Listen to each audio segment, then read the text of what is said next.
Hey there, Fellowship family. Welcome to your one-stop shop with all things church life. I'm Mark Francis. Once again, your host for today. We get a chance to talk all things students today. I'm excited about that. And it's not youth group, it's student ministry, right? Yep. And so maybe we can unpack some of the details of that description. But I've got Emma Kate Culler with me. How are you? I'm doing good. I'm feeling a little left out. I didn't get the color memo today. The color memo is maroon today. Yes. It's fall season. You got good fall color there of, Yeah. you know, your own FBC t-shirt there, but that's good. And we got Micah Doerksen. How are you? I'm doing well. Awesome. Well, I'm excited to have you both here. And Caleb Pearson is not with us. We get a chance to hear from you guys. Caleb Pearson is the director of student ministries. Give us your job title, Emma Kate. So I am the associate director of student ministries here at Fellowship Bible Church. And Micah? I am the other associate director of student ministry at Fellowship Bible Church. Why do you need two people to do this? I mean, how many students do we have that you guys are interacting with on a regular weekly basis? Including like Sunday mornings and Wednesday nights, I would say anywhere from 120 to 140, somewhere in that range. Yeah. That's a lot. It is a lot, yes. A lot of kid wrangling that needs to happen there. Because student ministry is 7th through 12th grade, so it's a very wide age range of students at Fellowship Bible Church. So how do you guys divide your roles if you're both kind of having the same title? How does that shake out? What do you guys do on a weekly basis? Yeah.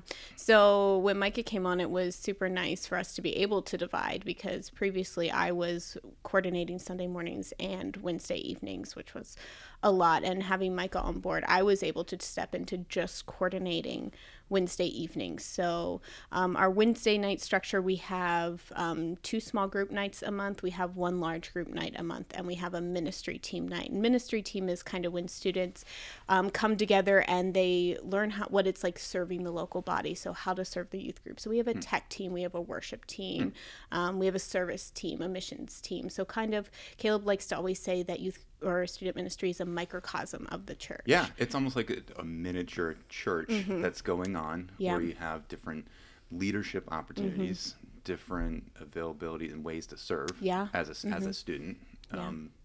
How long has that been going on? Because I remember if I go back for even Dennis McNutt and before Dennis, you know, so like there's always been this desire to develop students in that role, right? Yeah. So that was, I came on staff in 2021, and that had already been established for years before I came on staff.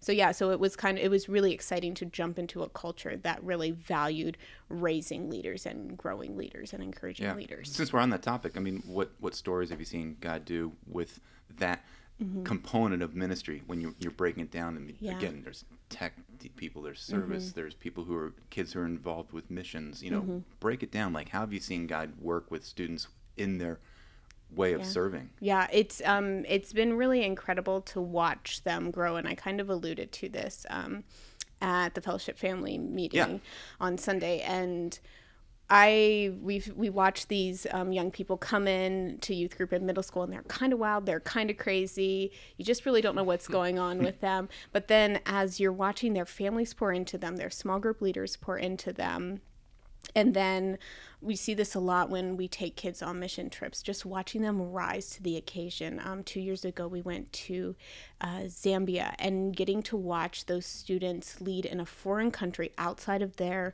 comfort zone, but being able to articulate their faith, say what a relationship with God means to them, teaching and encouraging other believers not a part of their culture.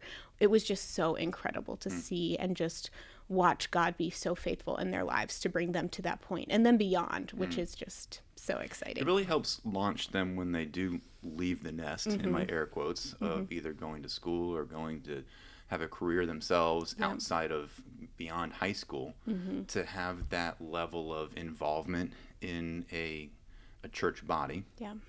Yes, it is kind of youth group, if you want to call it that, but they have ownership, and they have that growth that it's kind of cool to see get developed. I know my own kids have gone through it, and I've seen that as well, and you get to see them get launched. Yes. And that's kind of fun part of it. Yeah. So, Micah, I'll turn to you. So if Emma Kate's working on primarily Wednesdays, you get... Yeah, I get Sunday mornings, and really thankful for this role that I have. Another aspect of what I do at church is working with the Biblical Training Center. So it's real nice to have kind of my one foot in student ministry, one foot in Biblical Training Center, with the vision of long-term being able to see them as one, with the idea of, okay, how can we take students and transition them into after they leave the nest, that idea. So I work coordinating Sunday mornings. So what that means is I work with the volunteers that teach. I teach a little bit myself, and then I work at communicating what's being done on Sundays to parents. So that's really my main role. So we have classes that run for middle school, high school students, both services on Sunday mornings. And we like to do team teaching rotations. So each hour for each class has 3 teachers. So with myself included, that's a total of 10 teachers I'm working with. That's a lot. So my primary role is to equip them to be able to teach the students. So there's a number of different training sessions we do throughout the year. Right now, this year, for high school, we're teaching through the book of Romans. So I'm trying to resource them to be able to better communicate the truth in Romans so that it's applicable and relevant for our students. And then for middle school, we are teaching through the Bible chronologically, and we're using the Gospel Project curriculum as a tool for our teachers in that. And it's the exact same company that does the Fellowship Kids. So the Gospel Project lessons, they look different. There's a little bit different focus just because of the age group, but it's the same curriculum that we're going through. And the heart behind that is we realize families have multiple kids often that go to elementary classes, but also middle school classes. And we're wanting the same lesson to be taught for each age at the age appropriate level, so that parents in the situation driving home from church in the car, they could ask, hey kids, what did you learn today? And each kid, say they had 4 kids in grades 1, 3, 5, 7, they each would say, oh, the story was on Abraham. But it would be presented at an age-appropriate level for each of them. That's huge help. I mean, from a parent standpoint, right? To know that, okay, you're not having to juggle, okay, what is being taught? What is my first grader learning? And then different stories for other kids. I think that's an example of the partnering with parents model that keeps getting shared here at FBC. Yeah. That's helpful that there's this progressive curriculum that kids are getting taught. Yeah, that's definitely the heart behind it. The one challenge we're running into with middle school is the extra activities that we have over weekends that elementary kids don't have, that kind of take us off track of what Fellowship Kids is doing. So for example, we had our fall retreat a couple weeks ago. We didn't have Sunday school classes, so we're behind. So it's trying to figure out, okay, how can we catch up? So we're going to combine the 2 Abraham lessons into one. So hopefully we can start catching up. So at the very worst, it will be 1 week behind or 2 weeks behind Fellowship Kids. Got it. That's the idea. Got it. So how do you guys coordinate and merge what happens on Sunday morning versus Wednesday? How does that get a cohesive kind of blend for the students who attend? Yeah, so I think Fall Retreat actually plays a really big part in that, because that is the one time where we have our entire youth group, the student ministry group, together, because Fall Retreat is 7th through 12th grade, and on Sunday mornings they are divided by grade, on Wednesdays they're divided by grade. And so Fall Retreat is just a really awesome time for us to set the tone for the year. And so this year at Fall Retreat, we taught through the meta-narrative. And when was that? That was about a month ago. Right? About a month ago. And so we taught through the meta-narrative, just really laying the foundation for, this is God's story. This is what God is doing. This is how God has had the plan from before time began to save and redeem people.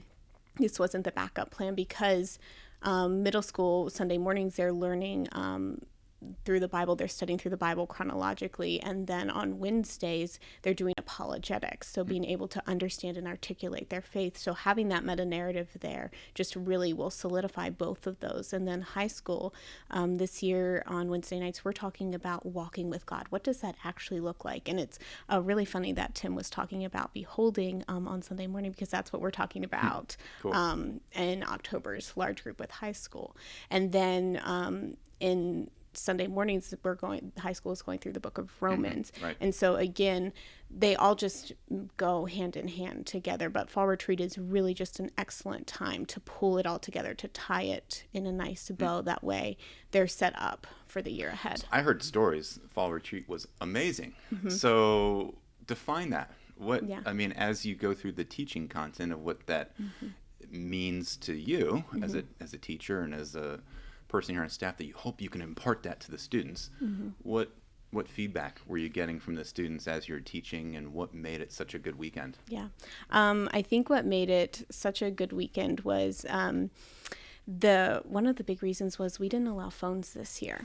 There were no phones You're going allowed around at to the fall public school retreat. systems? Yes, Okay. yes, and it was incredible. Students were talking to each other. There was nothing to distract them during the teaching times. They were engaged in everything that was happening. And that was just really, really encouraging. But I think something else that made it successful was back in the spring when Caleb and Hannah and Abby and Jeremy announced that they were having children in September over launch and fall retreat. Caleb instantly was like, okay, we're going to set up a team that is going to plan this together. So that team met late spring all through summer. And that was just so huge because we were able to divide up, okay, this is what this person is doing. And we were able to just set up a really nice structure for what the entire weekend was looking like, instead of it just being Micah and I trying to survive. How many other weekend. adults, volunteer teachers, kid wranglers did you guys have? Yeah. So on the team that planned, it was Micah and I and 3 couples who are heavily involved in student ministry. But then we had about 20 or so of our volunteers that actually come out to fall retreat and help execute the weekend with us. Sounds amazing. And so if that helped launch the year, where else are we going? Well, actually, let me pause that thought. So you referenced Caleb and Hannah had a baby. You referenced Abby and Jeremy. So Abby is on staff as the overall student ministry administrative assistant, right? Yeah. So they both were gone. Yes. And they both are still gone. Yes. How's that been going for you guys?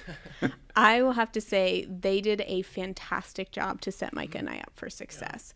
They were so intentional setting the stage. Caleb is our vision caster. He's the director. And so he did such a good job of giving us a vision for what we needed to do in this time that he was out. And Abby set up every administrative thing that she possibly could do ahead of time, from drafting all the emails that need to be sent out, from scheduling social media posts, to getting all of our groups in order, the communication. Like, they just set us up so much for success. Cool. So I'm so thankful for that. Yeah. Well, Caleb comes back soon too, right? He does, yeah. Next week, Emma and I are counting down the days for him. And I would echo everything Emma said. I just joined staff in June, and it was basically that first day they sat me down and kind of explained the role. And from the very beginning, I had a good picture of, okay, this is how I fit, and this is where we're going. And then throughout the summer, they kind of, prep me for what's to come. And I feel like Emma and I are both pretty gifted executors. So we had a great plan set up, and we've been able to implement that. And I think it's gone well. We're ready for some more vision next week when our director comes back. But this year definitely is a crazy year for student ministry. My wife and I are also expecting in January. Congratulations. So there'll be another staff member out. Okay. I think we said this year we'll only all be together like 3 months. Yeah, it's something total. very small. So pretty crazy. Yeah, but I also have to say, Micah coming on staff was huge, because Caleb and Abby announced this back in, spring, and I'm thinking, okay, Lord, I don't know what you're going to do with student ministry, but I'm going to trust that you have a plan and it's going to all work out. And then for them to bring Micah on staff in student ministry in June, right before all this craziness, like that was just such a blessing to student ministry to have him join. Well, I was going to ask the question back to content. So let's kind of, you mentioned how the fall retreat launched kind of this coming year. You shared a little bit about the content that you're teaching on Wednesday nights and Sunday mornings. Where's the hope? Where's the vision of how we are going to continue to partner with parents here in this coming year? Like, lay out the game plan from now all the way until, what do you say, May? What does that look like? Yeah, so a big thing is communicating with the parents of what are we teaching them, because that is the biggest way that we partner with parents, is reinforcing what they're teaching at home, because we only get students 3 hours a week. We get them an hour Sunday morning and 2 hours on a Wednesday night, and that's it. So our goal is just when they come here, we want to equip the students with the Word of God, with truth. And so a big way that we do that is by communicating with the parents, like Micah already alluded to, what we're teaching on Sunday mornings and what we're teaching on Wednesday nights. That way they know and can have those conversations with their students and really reinforce, because some people like to really sit on things and chew things. And so it's important that the parents know what was taught, so that Thursday morning they can be like, hey, so what did you think about last night when Micah taught or when Caleb taught? Yeah, it's helpful.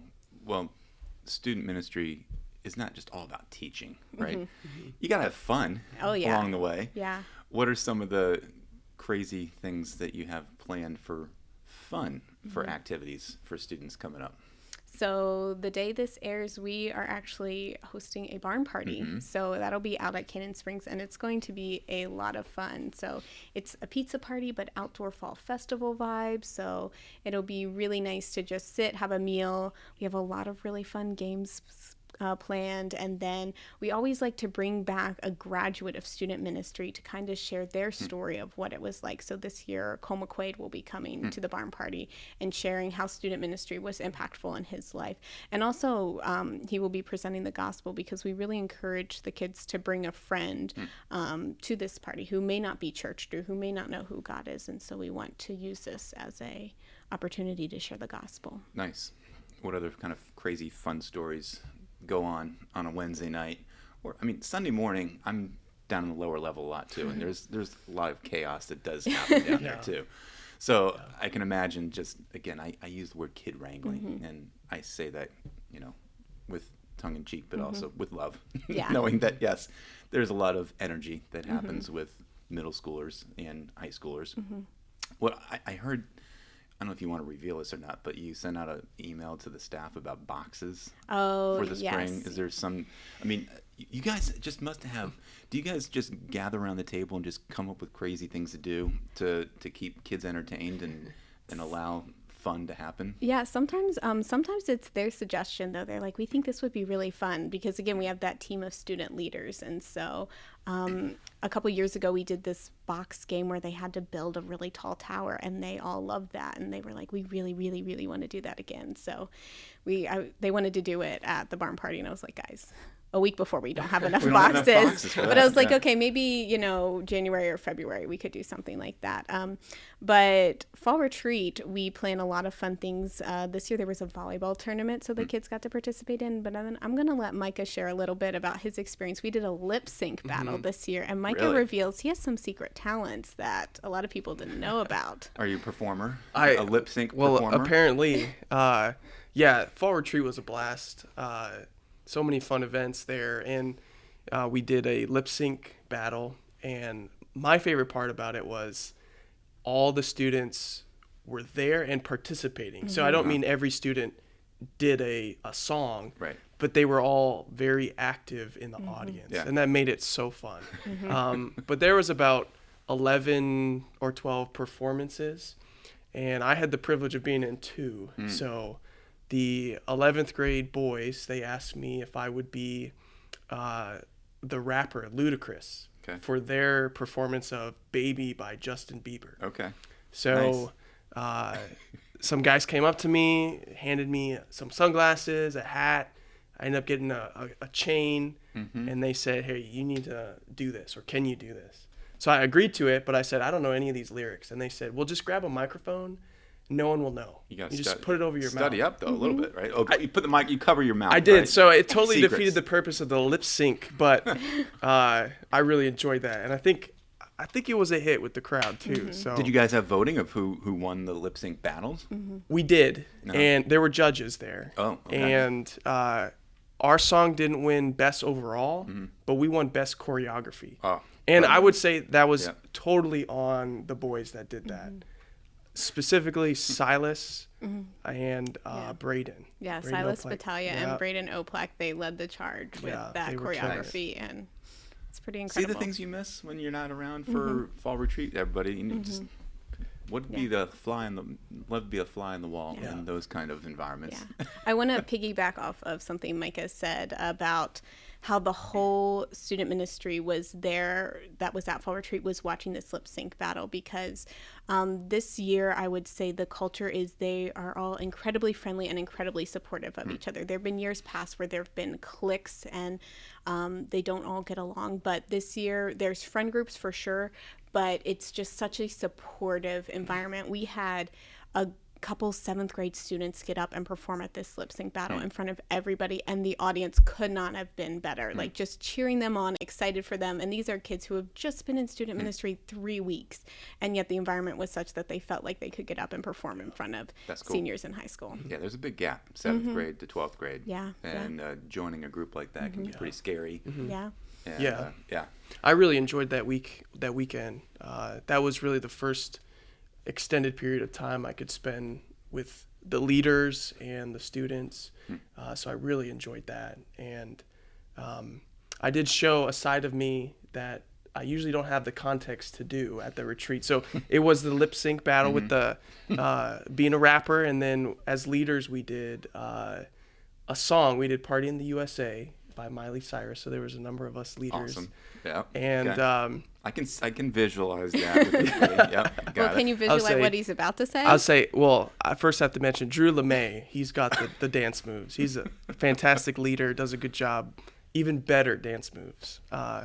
But this was, the leader song was right after the performance I did with the juniors. So I had so much adrenaline running through me. And during the bridge, there was just this period of time where nothing was really happening. And I had this thought pop in my head, okay, do a backflip. Oh, no. And oh, wow. I hadn't done a backflip in a few years. But because I had so much adrenaline, I just said, okay, I'm going to do it. And I think it was the Lord. He literally lifted me up. I made it all the way around because afterwards I was thinking about it. That was probably a really dumb thing to try. But I made it. I went all the way around, and it was so fun to see the kids' reaction to that. And then some kids I had never talked to were running up to me afterwards, and it just kind of broke down those barriers, which builds or speaks into the bigger idea of, okay, why do we do all these games? Why do we have all this fun? It's so that we can build relationships for the purpose of being able to disciple these students and partner with parents. And I was just thanking the Lord, like, thanks for allowing me to do that so that I can, have some fun with these kids. So that's really the purpose behind all these fun things we do. Right. Yeah, that's awesome. So let's just kind of wrap up the idea of partnering with parents. And being a parent is not easy. I mean, I'll speak from experience here, and it takes commitment, dedication, it takes intentionality, it takes just effort that not every parent has the same level of degree of that effort to help raise children. And then you add the idea of being the spiritual leader to a family and to children. That's even next level.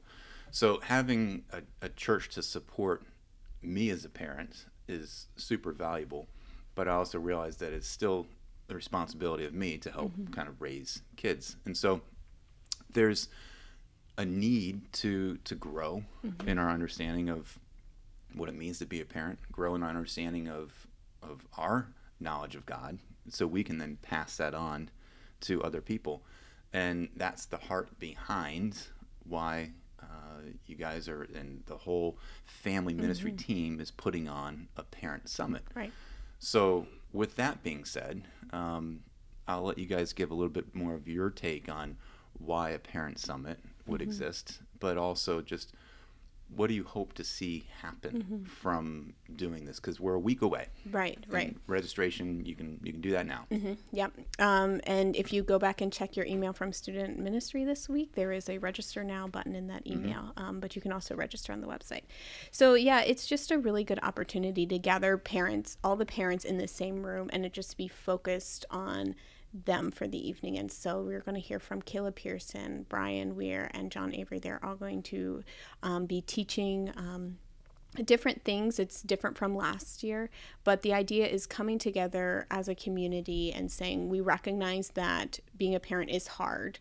It's not easy. So here is what we've learned. Here's what we have to offer you. And we want to also connect with other parents that are here, talk to them about it, because there might be parents who just have toddlers at home sitting at parents who are about to be empty nesters. And so there's so much discipleship and relationship that can happen just from coming to this event and meeting people that you might not normally see on a Sunday morning, but who might be who the Lord has to walk along you as you parent. So yeah, and just getting some additional content, some teaching to learn a little bit more about how you can apply truths about God to relay them to your children. Yeah, and absolutely. That's going to be helpful. So Friday night, October 18th, it's going to start at 5 o'clock with the dinner. Yep.